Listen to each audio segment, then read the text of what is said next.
इससे आसान चीज़ और नहीं बता सकता।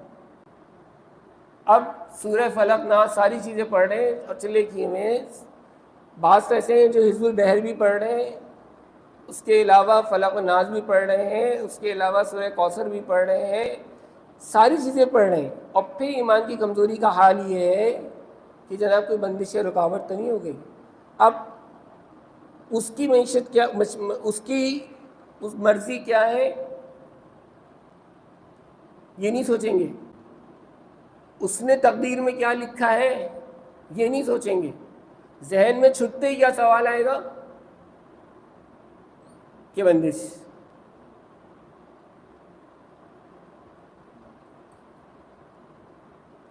जबकि ये इतना ख़तरनाक मामला है, इतना ख़तरनाक मामला है कि आपका ईमान जा सकता है,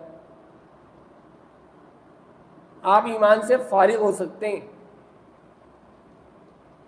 अगर आप अपने अंदर ये अकीदा रख लें और इस बात पर कामिल और अकमल यकीन कर लें कि सामने वाला बंदिश लगा दी। मैं यहाँ पर बैठ के खुदा की कसम सारे दिन ना ये फतवे लोगों को बता रहा हूँ, तो नहीं फलां ने बताया था, उसने कहा है कि औलाद पर बंदिश है या रिस्क पे बंदिश है।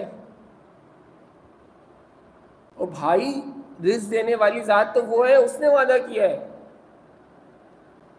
फल्लाहु खैरुर राज़िकीन, रब्बुल आलमीन वो है।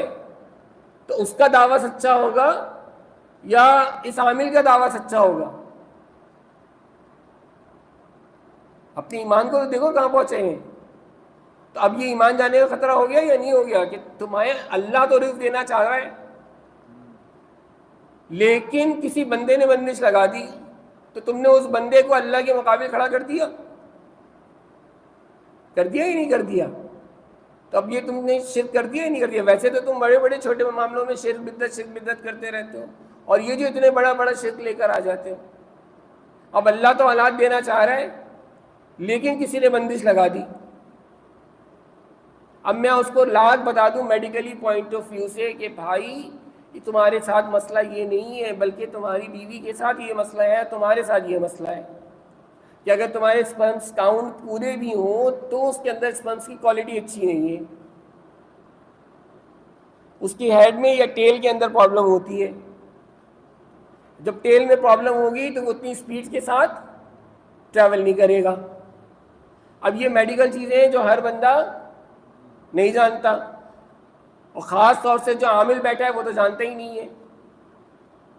तो मुझे तो बाज़ दफ़ा ये होता है कि या तो मैं वाकई डॉक्टरी कर रहा होता बैठा हुआ, या खाली अमलियात कर रहा होता तो ज़्यादा फ़ायदे में रहता। अब मैं बीच में फंस गया हूँ कि मुझे समझ में नहीं आता कि मैं मेडिकली चलूँ लोगों को लेके या अमलियात के लिहाज से समझाता फिरूँ लोगों को बैठ के।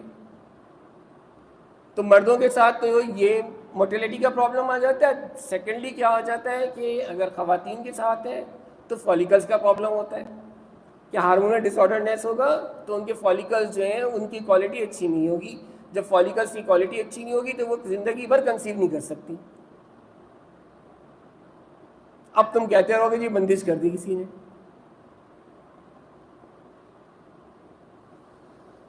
अब उसके लिए यकीनी तौर पर दवा भी है और दुआ भी है,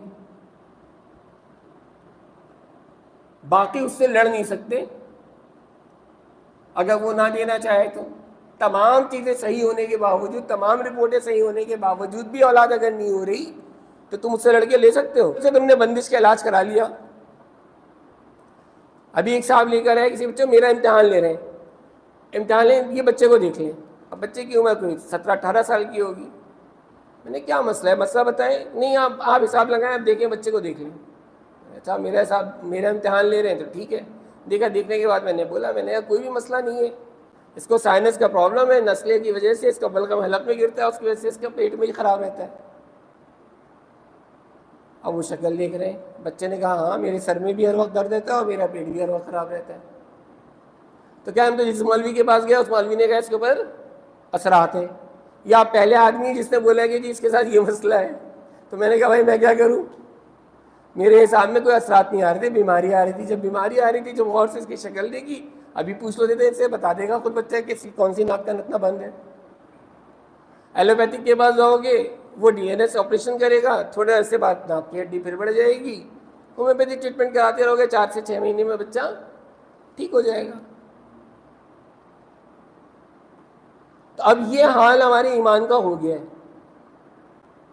अब उसके बाद अगर मैं एक सालिक को सलूक के रास्ते पे लेकर भी आऊं तो वो सालिक ईमान के किस दर्जे पे खड़ा होगा, ये इस्तिलाहात में उसको बता भी दूं, समझा भी दूं, तो वो ईमान के किस दर्जे पे खड़ा होगा। मुझे तो इस बात की हैरत होती है कि जब वो साल 2 साल 3 साल 5 साल 10 साल से साथ हैं और आज तक उनका यह हाल है कि वो मेरी बात पे यकीन नहीं करते उस वक्त तक जब तक कि मैं हिसाब ना लगा लूं।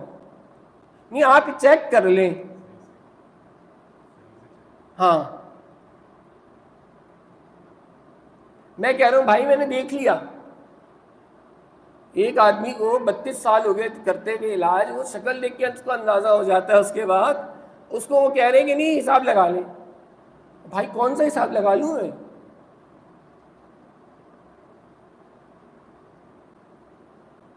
तुम्हारा नाम पता है, तुम्हारी माँ का नाम पता है, सब चीजें पता है, उसी वक्त अब दिमाग में बैठ के कैलकुलेट कर सकते हैं, आराम से बता सकते हैं देख के कि हाँ क्या है क्या नहीं है। लेकिन फिर भी बज़िद हैं तो यकीन तुम्हें उसके ऊपर है, और उसके ऊपर मैं चाहे कुछ भी बोल दूं।